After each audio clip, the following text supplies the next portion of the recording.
दोस्तों आज 3 अक्टूबर 2024 से नवरात्रि शुरू हो चुकी है। आज नवरात्रि का पहला दिन है माता शैलपुत्री की पूजा। ऐसे में आप सभी पूजा व्रत माता की भक्ति में लग जाएंगे। लेकिन क्या आपको पता है कि माता का व्रत कुछ लोगों को ना रखने को कहा गया। अगर भूलकर भी आपने ऐसा कर लिया तो आपके ऊपर दुखों का पहाड़ भी टूट सकता है या माता रानी आपसे गुस्सा भी हो सकती है। अब वो कौन लोग हैं जिन्हें व्रत रखने के लिए मनाही है? वैसे इस लिस्ट में पहला नाम आता है डाइवोर्स महिलाओं का। शास्त्रों के अनुसार डाइवोर्सी महिलाओं को या फिर पुरुषों को नवरात्रि का व्रत नहीं रखना चाहिए, क्योंकि माँ दुर्गा टूटे हुए जोड़ों को स्वीकार नहीं करती। अब शादी तो जीवन भर का बंधन होता है। ऐसे में टूटे हुए जोड़े का व्रत रखना, पूजा पाठ करना किसी भी तरह से शुभ नहीं माना जाता। वहीं इसका उल्टा देवी माँ खुश तब होती है जब आप बंधन में बंधे होते हैं। खास तौर से पति पत्नी अगर व्रत रखें तो माँ दुर्गा सबसे ज़्यादा खुश होती है और हर इच्छाओं को पूरा भी करती है। इसलिए पति पत्नी दोनों को एक साथ मिलकर ही पूजा पाठ करना चाहिए, न कि अलग अलग। कहते हैं एक वैश्या को भी नवरात्रि का व्रत नहीं करना चाहिए और न ही उसे कभी करवा चौथ का व्रत करना चाहिए, क्योंकि कहा जाता है कि जब इंसान के शरीर की प्योरिटी समाप्त हो जाती है तब वो गंदा ही नहीं बल्कि पापी भी बन जाता है। इसलिए ऐसी स्त्रियों की पूजा कभी पूरी नहीं हो सकती। यही वजह है कि ऐसी स्त्रियों को यह व्रत ना रखने को कहा गया। अगर आपको कोई खतरनाक बीमारी है तो आप नवरात्रि के इन व्रतों को ना रखें। जैसे कि आपको शुगर, थायराइड, हार्ट से related problem, weakness, blood pressure जैसी बीमारियां हैं तो भी आप नवरात्रि का व्रत न रखें, नहीं तो आपके साथ कुछ भी हो सकता है। इसलिए ऐसे लोगों को सावधान रहना चाहिए। इसके साथ ही कहा जाता है कि अगर आप किसी भी व्रत को दिखावे के लिए रख रहे हैं तो यह बहुत गलत होगा, क्योंकि शास्त्रों के अनुसार ऐसे लोग घोर पाप के भागीदार बन सकते हैं। ऐसा करने से आप देवताओं का मजाक नहीं बनाते बल्कि अपनी लाइफ में पाप के नंबर बढ़ा लेते हैं। इसके रिजल्ट में आपको बहुत सी प्रॉब्लम जरूर झेलनी पड़ सकती है। देवी दुर्गा ऐसे लोगों से कभी खुश नहीं होती, बल्कि वह तो ऐसे लोगों को बर्बाद कर देती है। चाहे कोई भी देवता हो, वह प्रसन्न तभी होते हैं जब आप सच्चे दिल से उन्हें पूजा करते हैं। इसके साथ ही जिस भी महिला या पुरुष को बार बार बुरे शब्द निकालने की आदत है उसे व्रत के समय यह सब बिल्कुल बंद कर देना होगा, वरना माता रानी का कहर उन पर बरस सकता है। यही वजह है कि कहा जाता है कि हमेशा मीठा बोलें। मीठा बोलोगे तो देवी माँ आपसे बहुत खुश होंगी और आपके घर किसी चीज़ की कमी नहीं रहने देगी। नवरात्रि के 9 दिनों के समय देवी दुर्गा की पूजा करने के साथ ही लोग बहुत सारी शॉपिंग भी करते हैं। इन दिनों लोग अपने घर से पुरानी चीज़ों को बाहर निकाल देते हैं और घर में नए आइटम्स लेकर के आते हैं। हालांकि नवरात्रि के टाइम शास्त्रों में कुछ चीज़ों को खरीदना और उनका यूज़ करना गलत बताया जाता है। वहीं कुछ ऐसी चीज़ें भी हैं जिन्हें नवरात्रि के समय अगर आप घर लाते हैं तो उसके साथ ही पॉजिटिविटी भी घर आती है। लेकिन सोचने वाली बात तो यह है कि आखिर वह कौन सी चीज़ें हैं।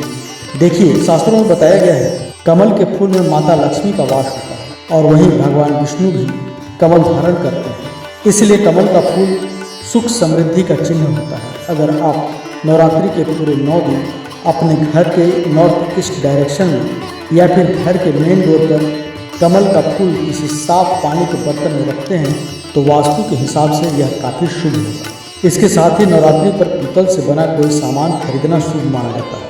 इन दिनों आप पीतल के बर्तन, मूर्तियाँ या फिर सजावट का कोई भी सामान खरीद सकते हैं। या तो और नवरात्रि के टाइम घर के नॉर्थ ईस्ट और ईस्ट डायरेक्शन में पीतल से बनी मछली या गाय को रखना भी शुभ माना गया है। इतना ही नहीं, शास्त्रों के मुताबिक शंख में भी देवी लक्ष्मी का वास होता है, इसलिए घर में शंख रखना और इसे बजाना दोनों ही शुभ माना जाता है। घर का वास्तु दोष दूर करने के लिए भी शंख को घर के अंदर ही रखना चाहिए। वैसे नवरात्रि के टाइम आप किसी भी तरह का शंख खरीद सकते हैं, मगर पहले आपको एक्सपर्ट से अपनी प्रॉब्लम को शेयर करके ये जान लेना चाहिए कि आपको किस तरह का शंख खरीदने से क्या फ़ायदा होगा। वैसे तो नवरात्रि के समय देवी का दरवाज़ा किसी के लिए भी बंद नहीं होता, लेकिन आज हम आपको एक ऐसे मंदिर के बारे में बताएंगे जहाँ नवरात्रि में ही महिलाओं का आना जाना मना होता है। यह मंदिर कोई और नहीं बल्कि बिहार के नालंदा जिले में स्थित माँ आशापुरी मंदिर।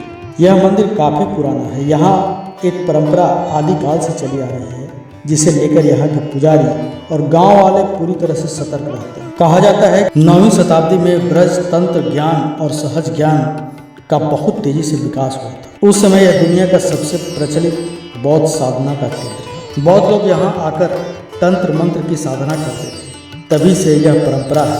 दरअसल मंदिर के पुजारियों का कहना है कि यहाँ 9 दिनों में मंदिर में तंत्र मंत्र क्रिया से माता की पूजा की जाती है।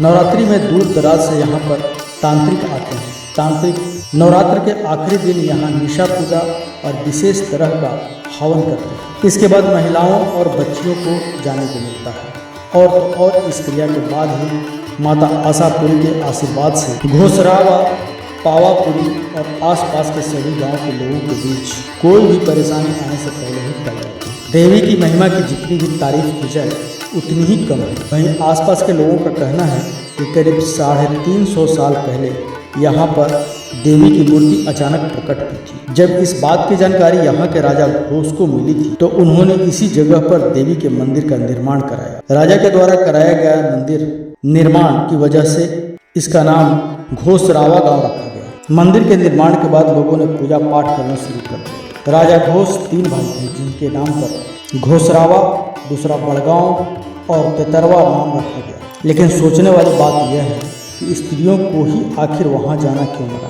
दरअसल तंत्र मंत्र के समय बुरी शक्तियां आसपास होती हैं जो स्त्रियों के शरीर में जा सकती हैं, जिससे पूजा पूरी तरह विफल हो सकती है। पूजा विफल न हो इसलिए 9 दिन महिलाएं मंदिर के अंदर नहीं जाती और माता का मंदिर पालकालीन माना जाता है।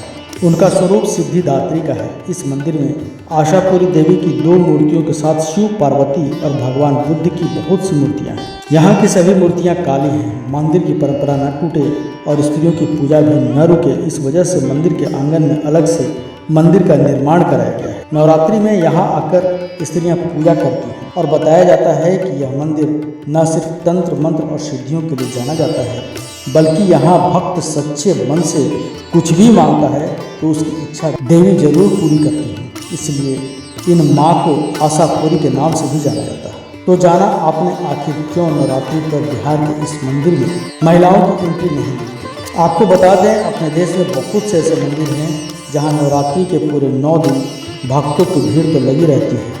उन्हीं मंदिरों में से एक है वाराणसी का शैलपुत्री मंदिर, जहाँ देवी दुर्गा का आशीर्वाद प्राप्त करने के लिए भक्तों की लंबी भीड़ लग जाती है। बता दें कि देवी माँ के 9 स्वरूपों में से एक माता शैलपुत्री के दर्शन करने के लिए पवित्र नगरी वाराणसी के लिए अलपुर क्षेत्र में माँ शैलपुत्री का मंदिर जरूरी है। बता दें कि यहाँ हर साल काफ़ी संख्या में श्रद्धालु लोग आते हैं।